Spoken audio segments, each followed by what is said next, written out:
क्या आपने कभी सुना है दोस्तों कि 2000 साल पहले इंसानों ने एक ऐसा उपकरण बनाया था जो ग्रहों और सूर्य चंद्रमा की गति की भविष्यवाणी कर सकता था। ना कोई कंप्यूटर, ना कोई आधुनिक मशीनें, लेकिन फिर भी एक ऐसी रहस्यमयी खोज जिसने पूरी दुनिया को हैरान कर दिया। दोस्तों, यह कहानी है एंटिक-थेरम मैकेनिज़्म की, एक प्राचीन यूनानी उपकरण जिसे लोग आज भी दुनिया का पहला कंप्यूटर कहते हैं। यह घटना है साल 1901 की।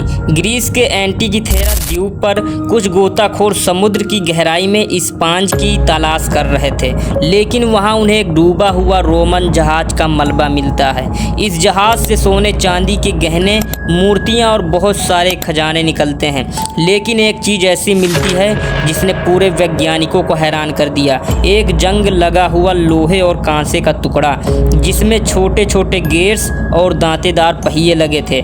शुरू में तो किसी ने इस पर ध्यान नहीं दिया, लेकिन बाद में पता चलता है कि यह कोई साधारण धातु का टुकड़ा नहीं बल्कि एक असाधारण मशीन है।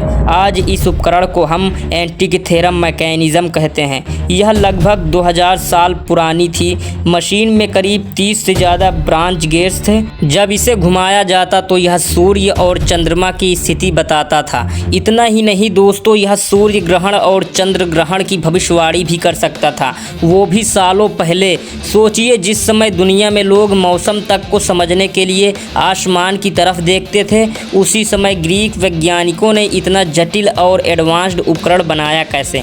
जब वैज्ञानिकों ने इसका अध्ययन किया तो वे दंग रह गए, क्योंकि इतनी जटिल मशीन बनाने की तकनीकी तो यूरोप में हजारों साल बाद विकसित हुई। तो सवाल यह उठता है दोस्तों कि आखिर इस मशीन को बनाने का ज्ञान प्राचीन यूनानियों के पास कैसे आया।